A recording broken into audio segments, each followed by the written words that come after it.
Hello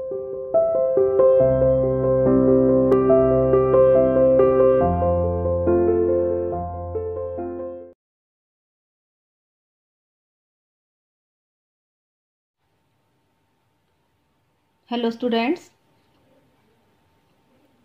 today our topic is dispersal of seed. कल हमने fertilisation की प्रोसेस पढ़ी थी और उसमें जब फर्टिलाइजेशन की प्रोसेस होने के बाद यानी कि जब मेल और फीमेल सेल जो है गैमेट्स जो है वो मिलते हैं, उनका फ्यूज़न होता है तो जाइगोट बनता है और जाइगोट जो है डेवलप होके बड़ा होके एम्ब्रियो में कन्वर्ट हो जाता है और एम्ब्रियो में कन्वर्ट होने के बाद वो धीरे धीरे ग्रो होता है और बाद में उससे ही फ्रूट बनता है। और जो ओवरी के अंदर जो ओव्यूल है वो सीड में कन्वर्ट हो जाते हैं और जो ओवरी है वो फ्रूट में कन्वर्ट हो जाती है। तो ये सब चीज़ें हमने कल डिस्कस की थी। आज हम पढ़ने जा रहे हैं डिस्पर्सल ऑफ सीड। देखिए, डिस्पर्सल का मतलब होता है फैलाव या फैलाना, डिस्पर्स करना, किसी चीज़ को फैलाना।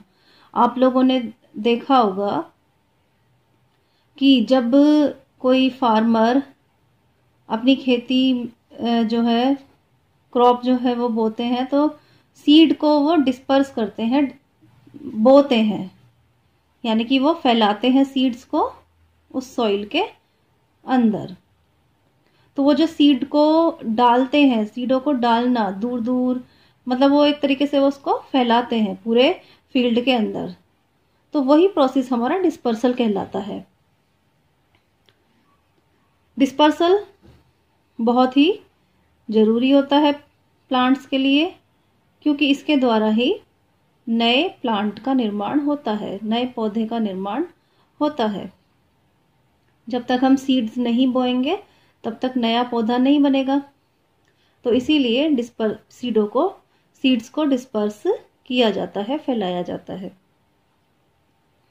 चलिए शुरू करते हैं अपना टॉपिक हम। अब मैंने आपको इसके बारे में अच्छे से पहले बता दिया है और आपको अब अच्छे से ये टॉपिक समझ में आएगा। In nature, the same kind of plants and trees grow at different places because their seeds are dispersed to different places by various natural agents such as wind, water and animals. देखिए, ये जो dispersal होता है ये human भी करते हैं। अभी मैंने आपको ह्यूमन का एग्जाम्पल दिया था। और कई प्रकार के जो एजेंट्स होते हैं जैसे वाटर है, एनिमल्स हैं, विंड्स हैं, इनके द्वारा भी सीड जो है डिस्पर्स होते हैं। और सभी प्लांट अपने ही जैसे पेड़ पौधों को प्रोड्यूस करते हैं। ये हम इससे पहले पढ़ चुके हैं जब ये चैप्टर शुरू हुआ था। The scattering of seeds over a large area away from the mother plant by the agents of dispersal is called dispersal of seed. इसका क्या मतलब हुआ कि स्कैटरिंग ऑफ सीड, स्कैटरिंग यानी कि फैलाना, बीजों को फैलाना, ओवर ए लार्ज एरिया, एक लार्ज एरिया में। अभी मैंने इससे पहले आपको फील्ड का एग्जांपल दिया था, खेत का, वही चीज यहाँ पर भी बोल रहे हैं कि the scattering of seeds over a large area away from the mother plant. जो सीड है वो अपने मदर प्लांट से अलग ही तो है, जहां पर मतलब कि वो जिस पौधे पर वो बना था उससे अलग है, अलग जगह पर उसको बोया जा रहा है। By the agents of dispersal, किसी एजेंट के द्वारा बोया जा रहा है ना, किसी एजेंट के द्वारा वो एक जगह से दूसरी जगह पर लाया गया है। जैसे कि ह्यूमन बीइंग उसको डिस्पर्स कर रहे हैं, या फिर कई बार ऐसा भी होता है कि किसी एनिमल या फिर बर्ड के द्वारा भी वो लाया जा सकता है किसी एक जगह से दूसरी जगह पर। Is called dispersal of seed. इसी प्रोसेस को डिस्पर्सल ऑफ सीड कहा जाता है। Advantages of dispersal of seed, dispersal की क्या क्या एडवांटेजेस हैं। It prevents overcrowding of plants in an area.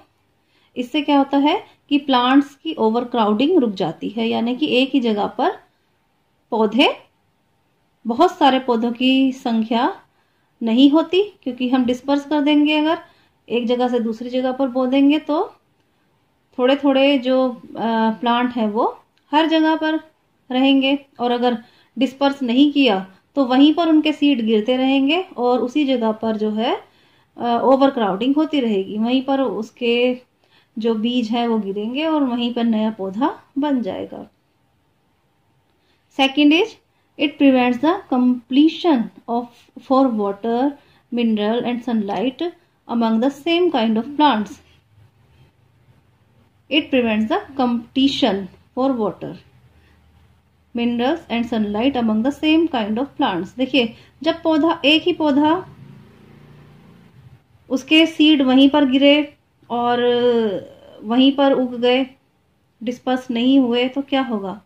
उस पौधे के लिए, जो नए पौधे उग रहे हैं उनके लिए जो है वाटर भी कम पड़ेगा, लाइट भी कम पड़ेगी, और जो मिनरल्स हैं सॉइल से उसको मिलने चाहिए वो भी नहीं मिल पाएंगे, क्योंकि जो पेरेंट प्लांट है वो सारे मिनरल्स, सारे वाटर और सारी चीज़ें वही एब्जॉर्ब कर लेगा। तो जो न्यू प्लांट है वो ठीक तरीके से ग्रो नहीं हो पाएगा। इसलिए सीड्स का डिस्पर्सल करना आवश्यक है, जरूरी है, ताकि जो नया प्लांट बन रहा है, बनेगा उस सीड से, उसको सही मात्रा में सभी चीजें जो है मिल पाए ग्रो होने के लिए।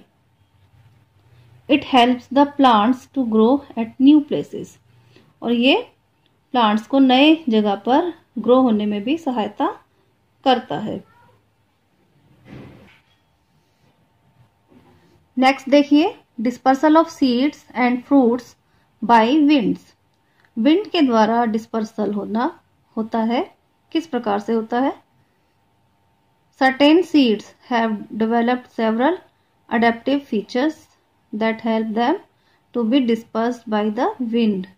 कुछ प्लांट्स के अंदर कुछ ऐसी अडेप्टेशंस होती हैं जो उसको हवा के द्वारा, विंड के द्वारा डिस्पर्स होने में सहायता करती हैं। For example, seeds of drumstick plant, एक ड्रमस्टिक प्लांट का ये नाम है, एंड मेपल प्लांट, मेपल भी एक प्लांट है, हैव विंग्स, उनके अंदर विंग्स होते हैं, जैसे किसी बर्ड्स के अंदर विंग्स होते हैं उसी प्रकार से छोटे छोटे, attached to them so that they can be dispersed by wind to far away places, और इसीलिए वो हवा के द्वारा, विंड के द्वारा इजीली डिस्पर्स हो जाते हैं और एक जगह से दूसरी जगह पर चले जाते हैं। नेक्स्ट देखिए, सीड्स ऑफ कैलोट्रोपिस, डेंडेनियन, मदार, cotton and fruits of sunflower have hair around them. ये सभी जो नाम मैंने बोले हैं, कैलोट्रोपिस, डेंडेलियन, मदार and cotton and fruits of sunflower, इन सभी में छोटे छोटे हेयर्स पाए जाते हैं जो कि इनको डिस्पर्स होने में सहायता करते हैं, हेल्प करते हैं, जिनके द्वारा ये इजीली डिस्पर्स हो जाते हैं और एक जगह से दूसरी जगह पर पहुंच जाते हैं। आप लोग ये पिक्चर देख सकते हो, विंग सीड ऑफ मैपल, ये मैपल का सीड है और इसमें 2 विंग्स आपको दिखाई दे रहे हैं। और सेकंड पिक्चर देखिए, हेयरी सीड्स ऑफ मदार, ये मदार का सीड है और इसमें छोटे छोटे से हेयर नजर आ रहे हैं जिनके द्वारा ये डिस्पर्स होता है।